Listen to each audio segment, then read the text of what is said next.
Gente, a partir de hoje e até o último dia de março, que é até um pouquinho antes da Páscoa, até o último domingo antes da Páscoa, a gente vai estar estudando um novo tema, que é esse que você já viu aí no nosso... acho que eu preciso agora... Peraí. Foi. É o que a gente está estudando no último tema, que a gente... vocês estavam vendo ali no nosso slide, que é esse: ainda vale a pena fazer o bem. Já não é mais uma pergunta, gente, é uma afirmação, porque é isso que a gente acredita, não é verdade?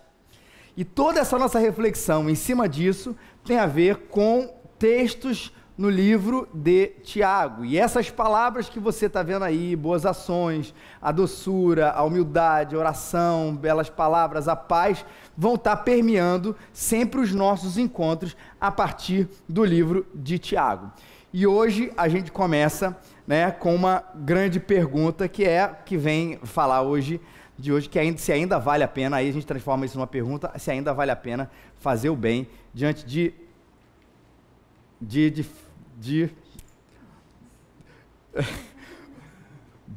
vai mais uma vez, Ricardo. Não, volta aí no negócio. Gente, vocês não estão olhando isso, se é lá pra frente.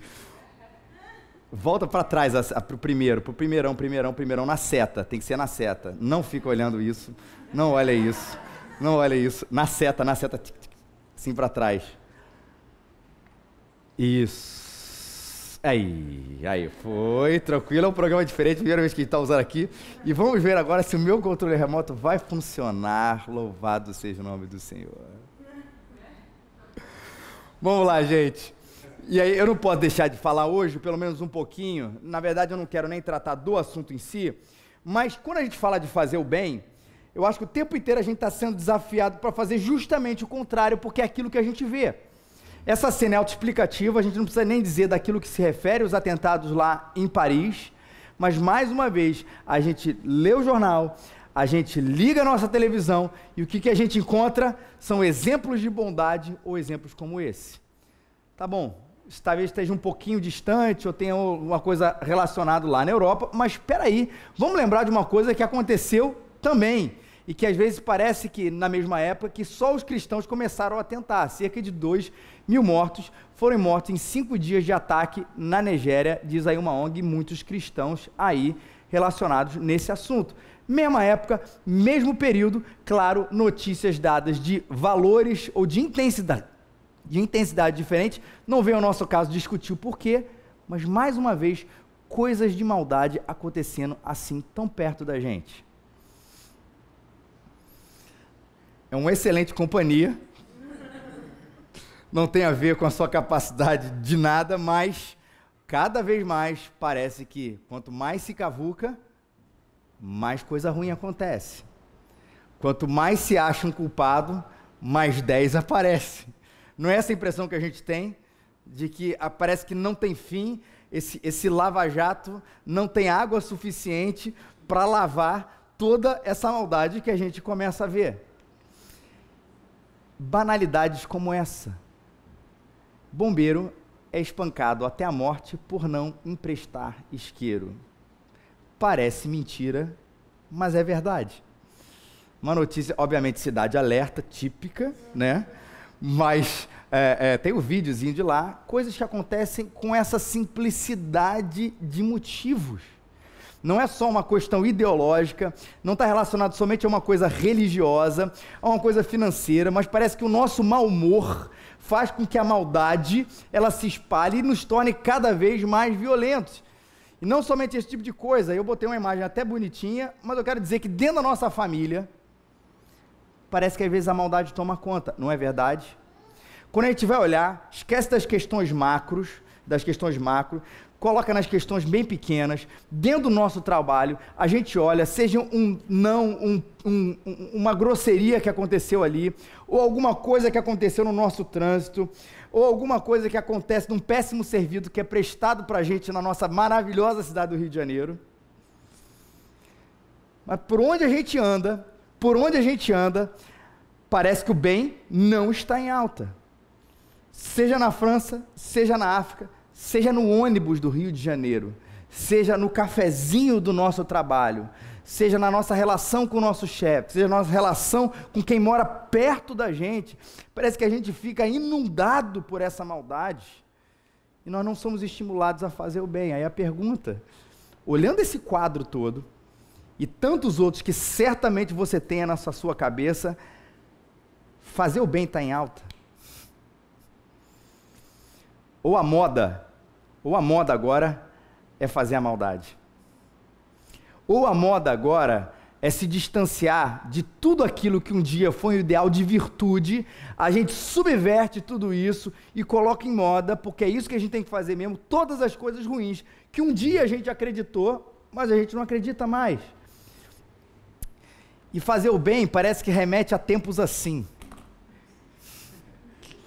Não é?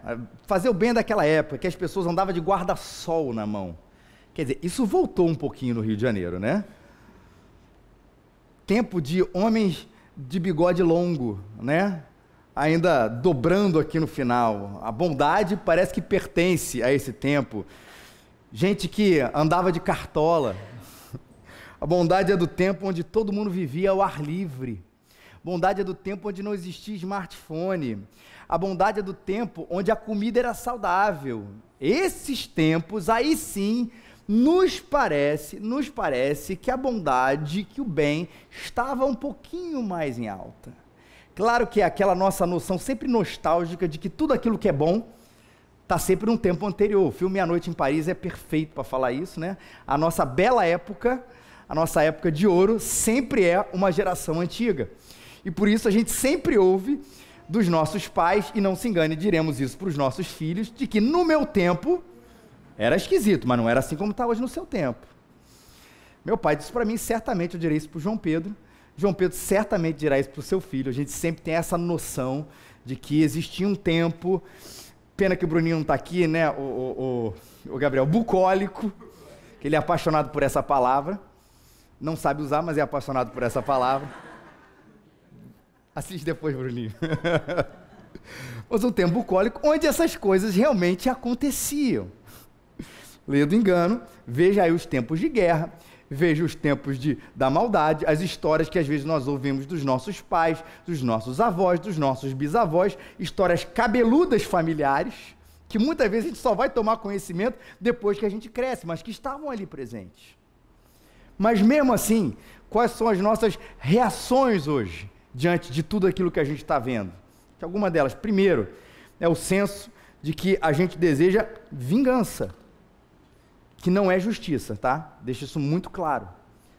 O que a gente quer é uma resposta à altura, e eu não estou dizendo nem, esquece, talvez a sua primeira impressão quando eu disse isso tenha a ver com os atentados na França. Pode até ter a ver com isso também, mas a gente quer sangue até com a net. Quando a gente é mal atendido, a gente no fundo, né, João Marcos, e outras empresas parecidas, que a gente acaba desabafando aí no Facebook, a gente deseja que eles vão à falência. E se eles não forem à falência, pelo menos aquele cara que nos atendeu, aquela pessoa ali que nos atendeu tão mal, que ela seja demitido. Que aquele motorista de ônibus que não parou quando a gente fez o sinal, que ele derreta de calor. E aí o prefeito está certo, tem que botar ar-condicionado, nada. Só quando eu não pego o ônibus, né? E para aquele motorista. O nosso desejo diante disso tudo, diante desse quadro de maldade, é um desejo de vingança, não de justiça. Ou às vezes de passar para o outro lado. Falei, esquece a questão do terrorismo, não é a gente entrar para um lado de terror, mas é para o tipo, ninguém faz mesmo. Ah, então não sou eu que vou me importar com esse tipo de coisa. Não sou eu que vou dar bom dia. Não sou eu que vou agradecer. Não sou eu que vou ajudar. Não sou eu que vou ser prestativo, não sou eu que vou fazer a coisa certa, não sou eu que vou me posicionar, porque afinal não está em alta mesmo, e ninguém faz, então deixa eu passar para o outro lado, mesmo que o lado não seja esse lado tão caricato da maldade, mas que seja dentro da esfera maldade, alguma coisa assim mais perto da bondade, mas que ainda é mal, mas que ainda está retribuindo o mal com o mal pior, ou menos ruim, né? Alguma coisa assim. E outra é isso que você está vendo aí, a gente vai ficar endurecido. E a ideia de que amar é não odiar. Se eu não odeio, eu já amo, eu já estou fazendo bem.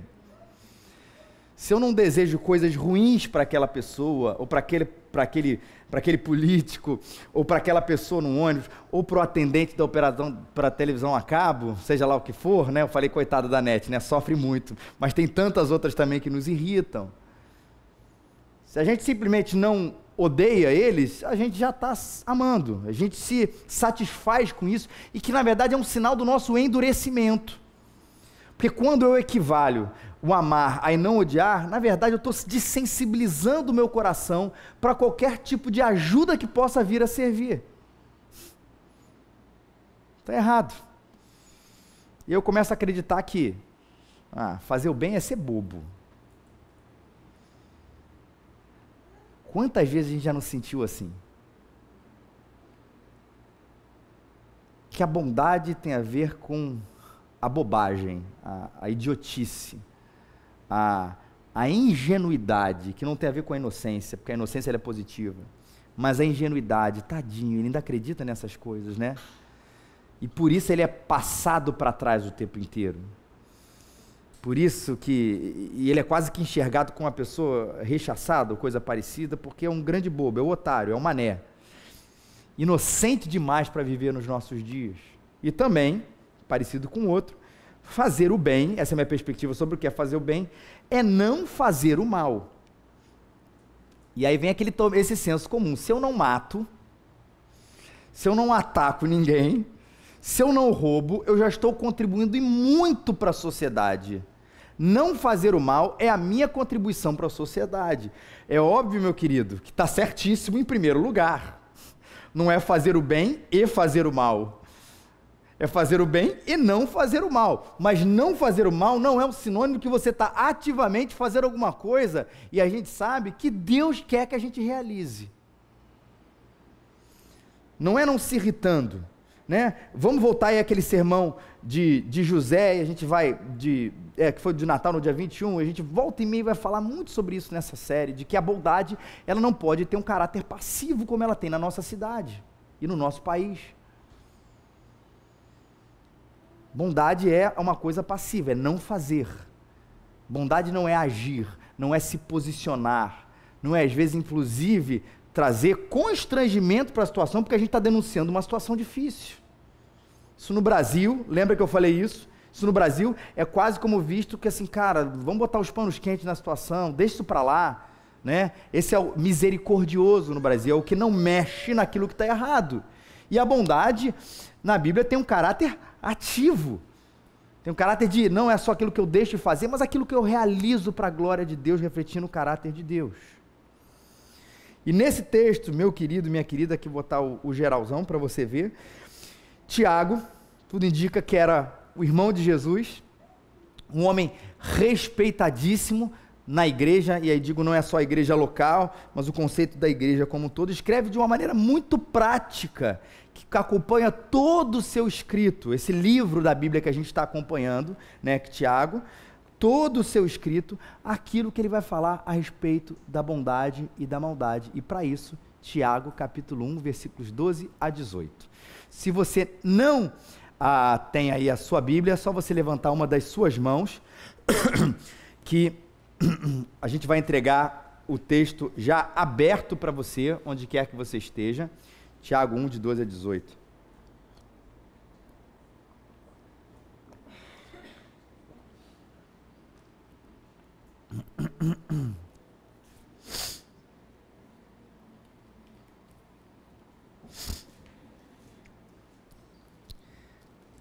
Feliz é o homem que suporta a provação com perseverança, porque depois de aprovado, receberá a coroa da vida que o Senhor prometeu aos que o amam. Quando tentado, ninguém deve dizer, sou tentado por Deus, pois Deus não pode ser tentado pelo mal e a ninguém tenta. Mas cada um é tentado quando atraído e seduzido por seu próprio desejo. Então o desejo, tendo concebido, dá à luz o pecado, e o pecado, após se consumar, gera a morte. Meus irmãos amados, não vos enganeis. Toda boa dádiva, todo dom perfeito, vem do alto e descem do Pai das luzes, em quem não há mudança, nem sombra de variação. Segundo a sua vontade, ele nos gerou pela palavra da verdade, para que fôssemos como os primeiros frutos de suas criaturas. E esse é o homem que escreve de uma maneira muito prática sobre como a gente precisa espalhar essa bondade, essa corrente do bem, essa onda de bondade por onde quer que a gente vá. Esse é o Tiago que escreve esse texto. Não somente esse, mas toda essa carta, esse texto especialmente, porque é aquele que a gente vai falar hoje. Mas, primeiramente, a gente precisa definir aqui duas questões que Tiago começa a falar aqui, sobre o que é a provação e sobre o que é a tentação, nesses 3 primeiros versículos, versículos 12, 13, 14 e 15. Porque o 12 começa com uma frase, né, meio complicada. Feliz, ou bem-aventurado, na maioria das suas versões, é o homem que suporta a provação com perseverança. Bom, o que é provação, né? Qualquer situação difícil, complicada, problemática, e aí tem a ver com o que a Bíblia fala, onde a gente é questionado mais do que racionalmente, mas praticamente, se nós confiamos ou não em Deus. Provação não é só uma questão de um problema que a gente está passando, mas provação é essa professora de Deus que vai questionar na prática, não racionalmente, isso que é muito importante dizer, se a gente confia ou não em Deus. Porque a declaração confio em Deus, ela é importante, mas ela pode ser apenas uma declaração, que ela é provada se é verdadeiro ou é falso, não no dia bom, às vezes até no dia bom quando ele é uma provação para a gente, mas especialmente no dia mau, no dia difícil, no dia que a gente realmente tem que acreditar mais do que nunca se a nossa confissão ela é real ou ela é religiosa, se ela é existencial ou se ela é meramente formal, se é alguma coisa que a gente diz ou uma coisa que a gente vive. E uma coisa que a gente precisa entender nesse primeiro versículo é que a gente precisa aceitar isso, que a professora de Deus para provar a nossa fé se chama provação. Veio sobre Paulo, veio sobre Jó, veio sobre Elias, como a gente falou há pouco tempo, veio sobre qualquer pessoa que andou com Deus. Não que a gente a deseje, não que ela seja boa em si mesmo, mas não adianta, se a nossa fé precisa amadurecer, em algum momento ela será devidamente provada. Ela é real ou ela é religiosa? Ela é existencial ou ela tem a ver apenas com uma declaração? E a gente precisa aceitar isso. Isso virá sobre nós. Por que eu digo que a gente precisa aceitar isso? Porque muitas vezes a nossa confissão ela é justamente o contrário. Se Deus é bom e Ele se importa comigo, isso lá o nosso coração mimado acaba dizendo, se Deus é bom e Ele se importa comigo, cara, Ele não vai permitir que essas coisas aconteçam. Ainda que a gente tenha aprendido desde cedo que as coisas não são assim, é só na hora da provação que no fundo a gente sabe, que a gente acredita que a gente não gostaria que as coisas fossem dessa maneira. E o que a gente quer é uma vida muito tranquila. E cara, e Deus é o facilitador disso, é um agente de viagens. Né? Eu chego diante de Deus, cara, olha só, entrego aqui a minha vida, beleza, você vai descansar num resort nas Ilhas Maldivas, né? Caprichei, aquela que tem até aquela praia que brilha de noite. E aí você chega lá no resort, nas Ilhas Maldivas, aliás, Ilha Maldiva para perseguição de cristão é sinistro, depois você olha lá, mas aí você vai lá e tranquilo, e aí um dia, poxa, o champanhe veio 1 grau abaixo daquilo que você queria, e você vai reclamar no hotel, porque afinal você pagou caro para isso, porque que a temperatura do seu champanhe está 1 grau ou 2 graus abaixo daquilo que é desejado ou esperado. Que absurdo. Por que a praia está tão fria? Por que a praia está tão quente? Por que as minhas toalhas brancas estão levemente amareladas? Aqueles problemas do primeiro mundo. E a gente acaba comparando Deus com esse tipo de coisa.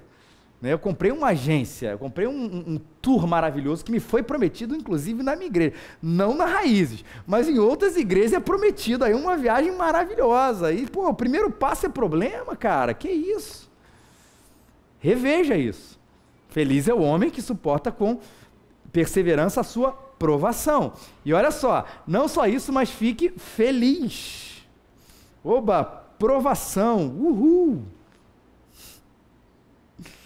Claro que não é a provação em si mesmo, não é o problema em si mesmo, não é a prova em si mesmo, mas aquilo que ele resulta. Porque aquele que persevera com alegria, com fidelidade, ele vai receber de Deus a coroa da vida que o Senhor prometeu aos que o amam. Não é a ideia de retribuição. Então, assim, a ideia de que você faz isso, né, fica fiel a Deus para ganhar aquilo. Mas a ideia que Tiago está dando é que quando você olha para aquilo que já está reservado para você lá na frente, já está garantido, Cristo conquistou para você, a coroa da vida já está reservada, e a gente deixa de olhar para isso, talvez as provações tenham um caráter ruim aqui para a gente. Mas quando a gente olha para aquilo que Deus reservou ali para a gente, a coroa da glória, a coroa da vida, a gente fala assim, cara, tudo que eu passo, como o Paulo mesmo disse, é leve, é momentâneo tribulação, porque o que tem reservado para mim lá na frente é infinitamente melhor. Por isso os nossos olhos precisam estar ali. Por isso a gente precisa saber olhar para o que Deus tem de fato reservado para a gente. E não é essa bobageira de o melhor está por vir, do tipo, seu trabalho é ruim, mas você vai ganhar o triplo daqui a pouco. Não é esse tipo de coisa.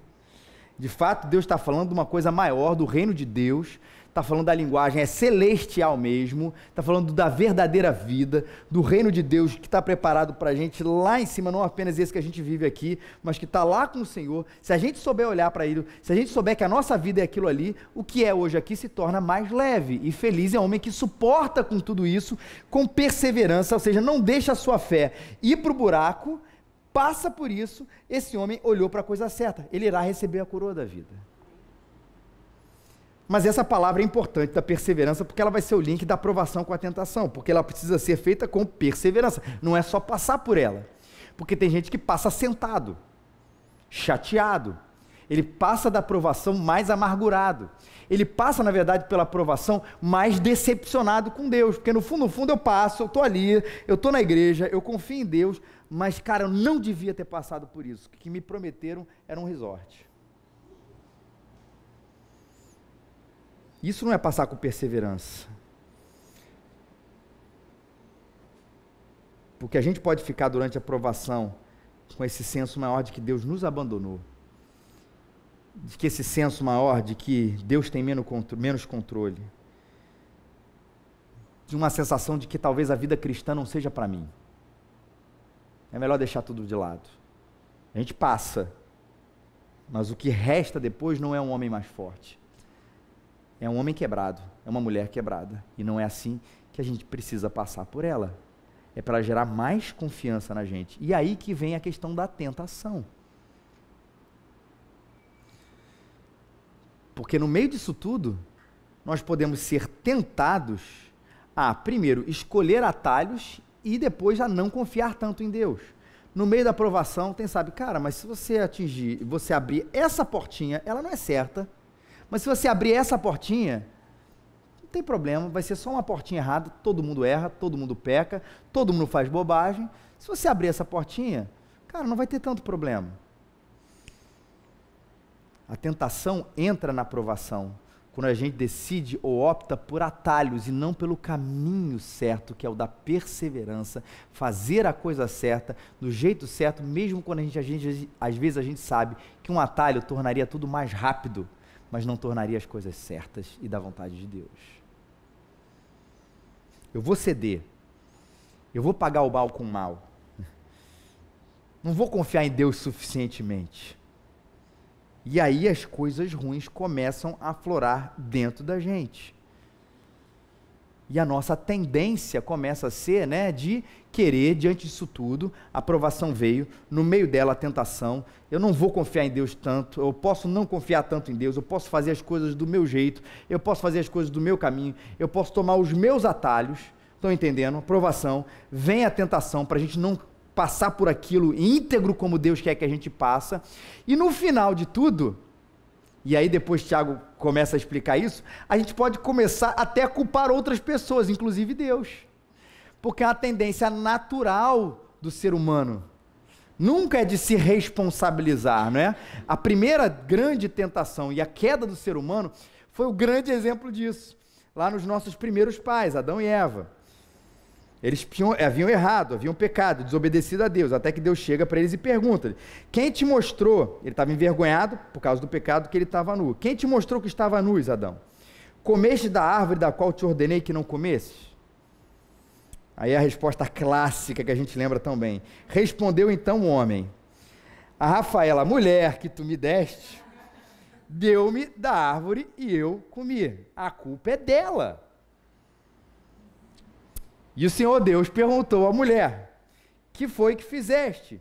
E ela respondeu: a serpente me enganou e eu comi. É o ciclo o ciclo da culpa, né? Sempre vai ter que cair em alguém. E de preferência onde? Em quem? No estagiário. Ou no cara mais novo que chegou na igreja. O cara, enfim, qualquer coisa. Esse ciclo da culpa vai ter que parar em uma pessoa, mas nunca é na gente. Então a gente passa pela aprovação e às vezes a gente é começado talvez no meio dela, não confiar tanto em Deus, a buscar os nossos atalhos, a gente faz a coisa errada e aí começa: Senhor, mas também, ninguém não me disse nada, também aquela igreja, mas também aqueles irmãos, mas também o Senhor sabe, a minha vida, os outros, a Dilma, o PT, o PSDB, a Petrobras, a França, a Nigéria, milhões de coisas, todos são culpados pela sua desgraça, menos você. Tendência clássica do nosso próximo pecado, nosso próprio pecado. E aí diz: mas cada um é tentado quando é atraído e seduzido pelo seu próprio desejo. Olha como é que Tiago responde essa questão. Então o desejo, tendo concebido, dá à luz o pecado, e o pecado, após se consumar, gera a morte. Primeira coisa, cada um é tentado quando atraído e seduzido pela sua própria cobiça, ou pelo seu próprio desejo. Tiago enfatiza demais a questão da responsabilidade em relação ao bem e ao mal. Somos nós. Somos nós que somos tentados por aquilo que a gente deseja fazer. Como Paulo, a gente diz: eu não desejo desejar, mas eu desejo. Eu gostaria de não querer. Eu quero fazer o bem, mas esse bem que eu quero fazer, na verdade eu não quero. Porque eu não consigo, porque existe o desejo, a concupiscência, a cobiça dentro de mim, que sempre me atrai. E aí Tiago vai usar duas figuras aqui, para falar sobre como é que funciona essa questão da tentação. Primeiro, é a figura de um pescador, que é a ideia da isca, né? O dilema, fazer ou não fazer, é uma iscazinha que fica assim para a gente. E aí, vai fazer ou não fazer? A gente começa a olhar como um peixe aquele negócio. Faz ou não faz? Entra ou não entra no atalho? Não é assim? E a gente começa a se questionar e tudo, é a figura do pescador. E esse nos seduz, quando a gente olha, cara, mas não seria uma má ideia. A ideia do nos seduz e depois nos atrai. E essa palavra atrai é esse quando você mordeu e vai lá, e o que a gente faz com peixe? Eu sou um excelente pescador, já pesquei em 94, foi a última vez que eu fiz isso. Mas ele vai lá e nos arrasta. O pecado vai lá e nos arrasta. O sentido é esse. Fisguei. Mas quem que olhou para a isca? Quem que foi lá e mordeu? Fomos nós. A tentação funciona dessa maneira. E a outra imagem é mais grave, ou mais dura ainda, que é da mulher adúltera. Que o desejo, né? Tendo concebido, ou o desejo, tendo engravidado, ou seja, ele fez a coisa errada, dá luz ao pecado, e o pecado cresce. A ideia de consumar aqui, a palavra é crescer, amadurecer, gera a morte. O desejo engravida, faz a coisa errada, ele nasce o pecado, esse pecadinho, ele cresce, ele amadurece e gera uma segunda coisa, que é a própria morte. E aí, quando esse pecado cresce, que nasceu dessa concepção, sabe o que a gente olha? Ele tem a nossa cara. A ideia da mulher adúltera, muito presente lá no Antigo Testamento, na primeira parte da Bíblia, em Provérbios, que ela vai lá, ela seduz com belas palavras e tal, e aí, ponto, abocanhou o homem. E se nasce, não tem jeito, é nosso. A gente até não gostaria, pode até rejeitar, não é verdade, mas o nosso DNA está ali presente. É o que Tiago está dizendo, não com essas palavras, mas é que isso, ele gerou a morte e o filho é seu. Não foi Deus, não foi o diabo, fomos nós, ninguém a não ser a nós mesmos. J.R. Blue, um comentarista, um comentário chamado Bible Knowledge, ele fala o seguinte: uma resposta certa para as provações, elas resultam em crescimento, maturidade espiritual, mas uma resposta ruim ao desejo resulta em declínio, a pobreza espiritual e, no fim das contas, a morte em si mesmo. Que no meio da provação, onde a tentação entra, se você passar isso bem, você só ficou mais maduro com Deus. Sua fé só foi mais aumentada, mais amadurecida mesmo, mais fortificada. Mas se a coisa é ruim, no final das contas, só resulta para você mais declínio espiritual, porque você não tomou o caminho certo na hora. E não adianta dizer nem que foi Deus, que é o que o Tiago fala, que a Deus ninguém tenta. Não pode nem dizer que foi o diabo, porque na verdade esse sim, ele tenta, mas ele não obriga ninguém a fazer a maldade. A maldade, o desejo está em nós. Esse é o retrato da humanidade, gente. Mas qual é o retrato de Deus? Meus amados, não vos enganeis. Toda boa dádiva, todo dom perfeito, vem do alto e descem dos pais das luzes, em que não há mudança nem sombra de variação. Segundo a sua vontade, ele nos gerou pela palavra da verdade, para que fôssemos como os primeiros frutos de suas criaturas. Olha o retrato que Tiago está dizendo aqui. O retrato do homem. Um homem dominado pelos seus desejos. Um homem que cede a ele. Um homem que, na verdade, tenta culpar todo mundo, até mesmo Deus, no meio da sua aprovação, a fazer a coisa errada. Deus me obrigou a fazer a coisa errada. Esse é o retrato que Tiago apresenta a respeito do homem. Mas olha o retrato que Tiago apresenta a respeito de Deus. Completamente diferente. Onde sim, o bem está com Deus, e ele é Deus, e o mal está na gente. Essa é a grande diferença. Deus é a fonte do bem, toda boa dádiva, todo dom perfeito, vem do alto e descem do Pai das luzes. Se isso é verdade, meus irmãos, isso é verdade, nós cremos nisso, mesmo na tribulação, a gente tem que reconhecer que Deus pode dar para a gente coisas boas, ou de que Deus nos dá coisas boas, porque às vezes na tribulação, na provação, a nossa dificuldade é começar a enxergar esse retrato de Deus como alguém que provê boas coisas para o ser humano.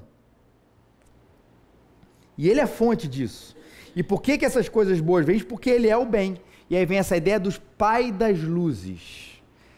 Essa expressão, que ele é o pai das luzes, tem a ver que ele é o criador das luzes. E aí luz é no sentido mesmo literal, que tem a ver com os luzeiros, os astros, a lua, as estrelas, o sol, tudo que ilumina a vida, tudo que ilumina o céu, tudo que ilumina a existência, a criação, na verdade, ele é o pai das luzes. Disse Deus, haja luz e houve luz. Amós 5,8, aquele que fez Pleiades e a Órion, que faz da escuridão, alvorada e do dia, noite escura, que chama as águas do mar e as espalha sobre a face da terra, o Senhor é o seu nome. Aquele que fez todas as constelações, fez absolutamente tudo. Mas uma pergunta, por que Tiago está falando do mal, e de repente fala que Deus é o criador dos luzeiros? Na verdade, sim, para a gente primeiramente olhar se ele é o doador de todas as coisas boas, fez toda essa criação e tudo que Deus faz é bom, perfeito. Mas mais do que isso, é um jogo com a palavra. Deus é o criador da luz, e Deus, ele é a luz como sinônimo da bondade, que que vai falar lá em 1 João 1, de 5 a 6. Essa é a mensagem que dele ouvimos e transmitimos a vocês. Deus é luz, e nele não há treva alguma. Não é só para falar do Deus criador de todas as coisas, mas essa palavra da luz é para falar sobre a luz como oposto à questão das trevas, como a bondade, como o bem, como a santidade, como a verdade. Deus é o Pai dessas coisas, e o homem não. Pelo contrário, é uma criação decaída, ruim, e quando a gente olha, não adianta a gente tentar escapar, o que a gente faz acaba tendo esse DNA da maldade.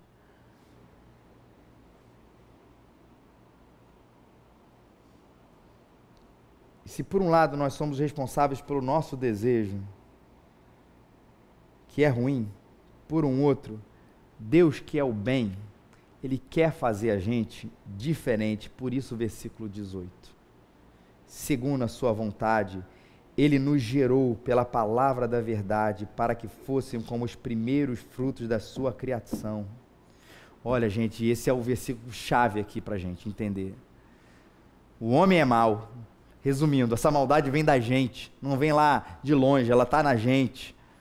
Deus é a fonte do bem, porque Ele é o bem. E aí, como é que a gente resolve isso? Então fica assim mesmo, a gente de um lado fazendo a maldade, e Deus lá do outro, no seu reino do bem, fazendo todas as coisas que Ele deseja, e a gente aqui não.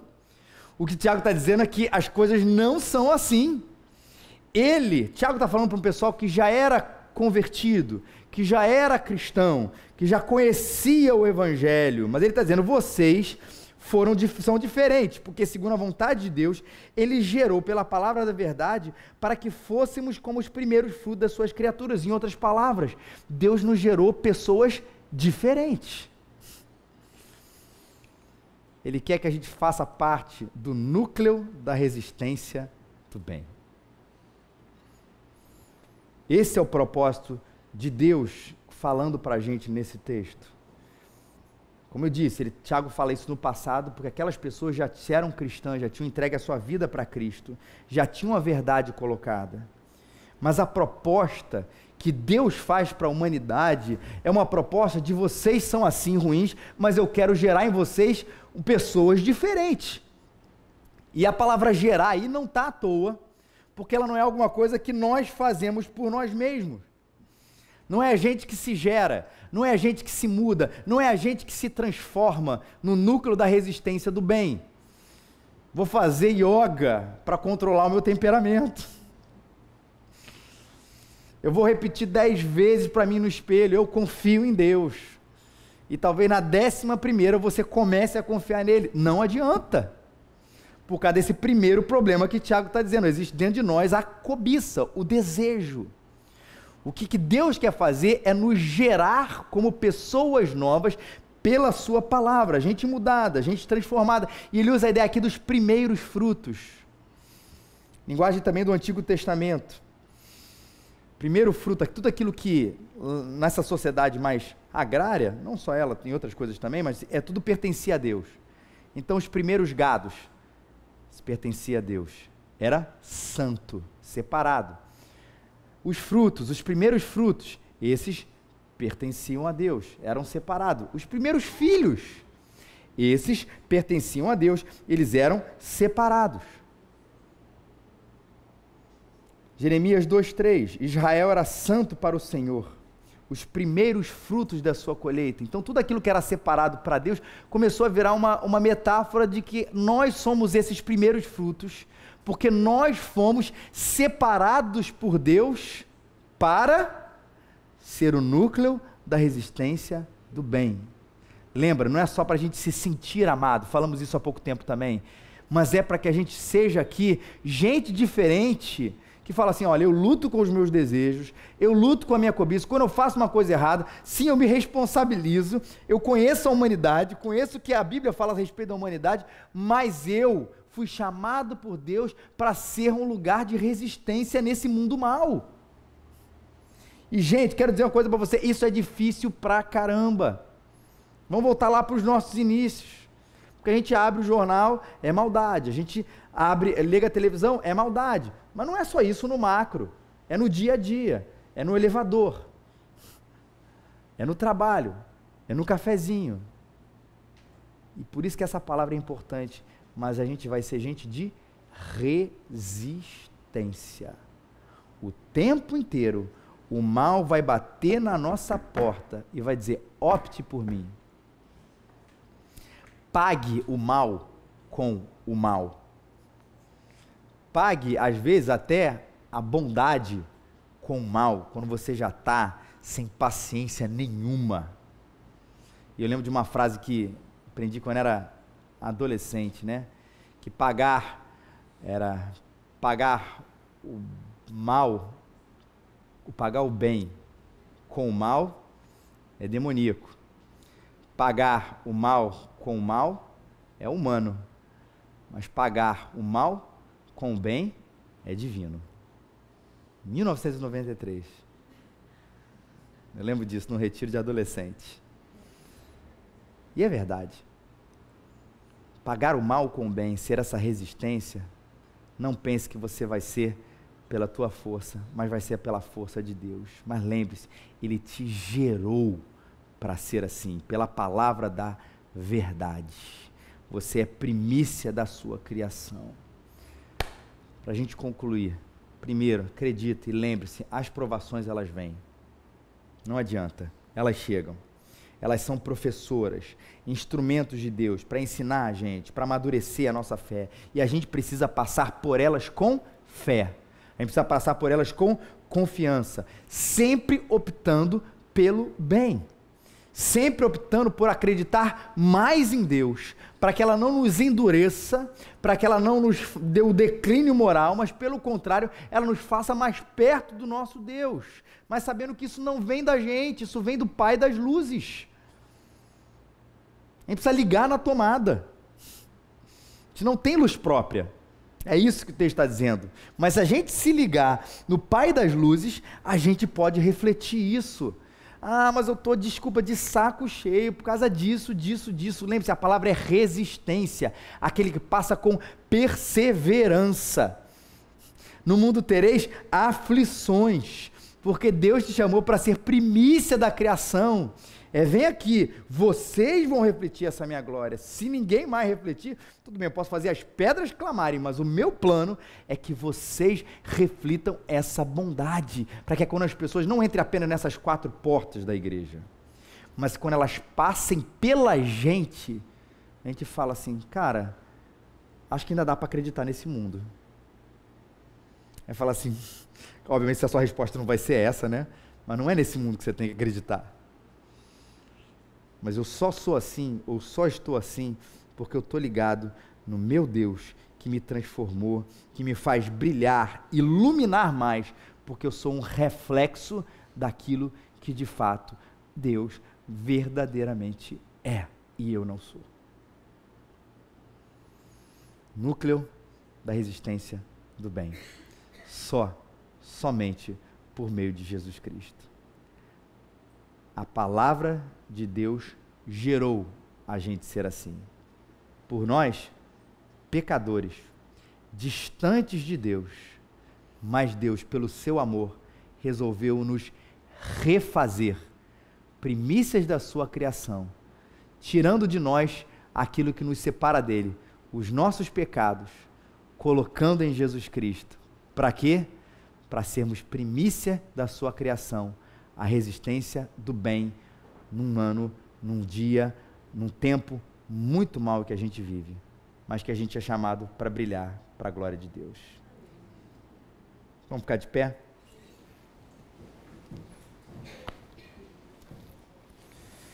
O pessoal do louvor, chama eles aqui à frente. Dizer que nós sempre após a mensagem temos o nosso momento do nosso louvor maior, mas se você quiser também nesse